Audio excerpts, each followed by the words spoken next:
अस्सलाम वालेकुम नाज़रीन, मेरा टीवी न्यूज़ में पहली कार आया सायरा सुब्रो हिन बुलेटिन में मूसां गॾु साथ ॾींदी प्रिया गुल। सभ खां पहिरीं हिकु नज़र हेडलाइन ते।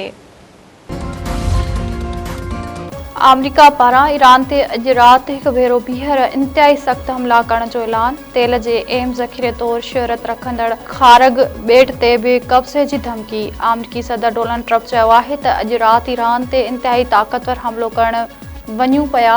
वेनेज़ुएला जीअं ईरान जे तेल ऐं गैस जे मंडियुनि जो कंट्रोल संभाले वठंदासीं। सोशल मीडिया अकाउंट ते जारी कयल बयान में ट्रम्प चयो आहे त ईरान मुआहदे लाइ ॻाल्हियूं करे पियो, पर उहो मग़रूर आहे। ईरान वटि वेहण जी सलाहियत ख़तम थी चुकी आहे। हुन वटि हाणे रुॻो 20% हथियार रहिजी विया आहिनि। नाणे वारे वज़ीर मोहम्मद औरंगज़ेब चयो आहे त हलंदड़ साल माशी तरक़ी जो हदफ़ हासिल नथो थी सघियो। GDP शहर जो हदफ़ 4% हो, पर 3.7% रहियो।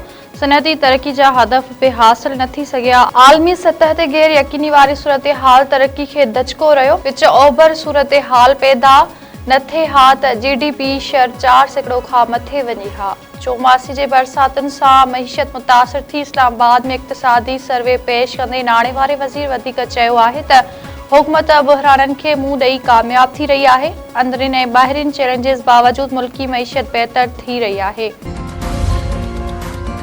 गिलगित बिल्तिस्तान में हुकूमत ठाहिण लाइ पीपल्स पार्टी ऐं नवाज़ लीग अॻवाननि विच में मुशावरती मुलाक़ात। हुकूमत ठाहिण जे इम्कानी फार्मूले, सियासी ताउन ऐं ॿियनि मामलनि ते ॻाल्हि ॿोल। हुकूमत साज़ी जे हवाले सां तजवीज़ुनि, मरकज़ी क़यादत आॾो रखण जो फ़ैसिलो। PP वफ़द में नियर बुखारी, कमरुज़्ज़मा, कायरा शर्जिल मेमण ऐं नासिर शाह शामिल हुआ। नवाज़ लीग तरफ़ां अमीर मकान ऐं हाफ़िज़ हफ़ीज़ुर रहमान शरीक।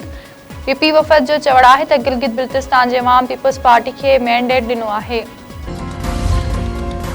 Sindh high court Sindh public service commission जे चेयरमैन जी गिरफ़्तारी जो हुकुम ॾेई छॾियो। सिंध हाई कोर्ट में ख़ासि माण्हुनि जी कोटा वारे केस जी ॿुधणी अदालत SPSC चेयरमैन जी गिरफ़्तारी जा वारंट जारी करण जा हुकुम ॾेई छॾिया। अदालती हुकुम बैदि chairman Sindh public service commission जे चेयरमैन जा गिरफ़्तारी वारंट जारी कया विया।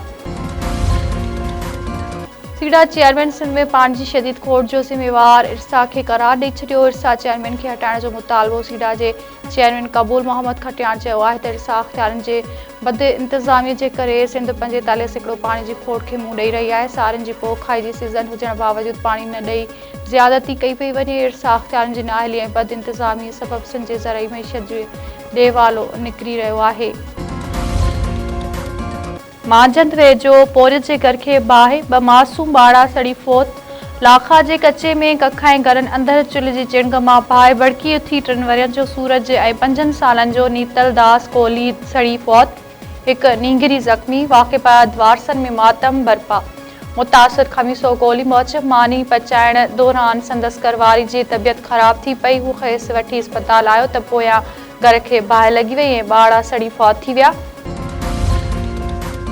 सिंध जे मुख़्तलिफ़ इलाइक़नि में बिरादरी ऐं कार तकरारनि तां 3 ॼणा क़तल। रते देरे में कार मामले तां जवाबदारनि जे घर ते हमलो, हथियारनि जा मुंहं खोले छॾिया। फायरिंग में एजाज़ चलबाणी मारिजी वियो। संदसि पुट जावेद ऐं मुश्ताक ज़ख़्मी।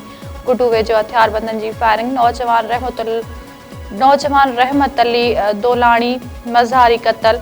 पुलिस मूजिबि वाक़े जे मुख़्तलिफ़ रुखनि खां जांच कई पई वञे। जवाबदारनि खे जल्द गिरफ़्तार कयो वेंदो। तोतापुर भरिसां हथियारबंदनि फायरिंग करे हिकु ॼणे खे क़तल करे छॾियो। ॿुॾल विरहोई तौरु सुञाणप। मक़तूल जो लाश ज़रूरी कार्रवाई बैदि वारसनि जे हवाले।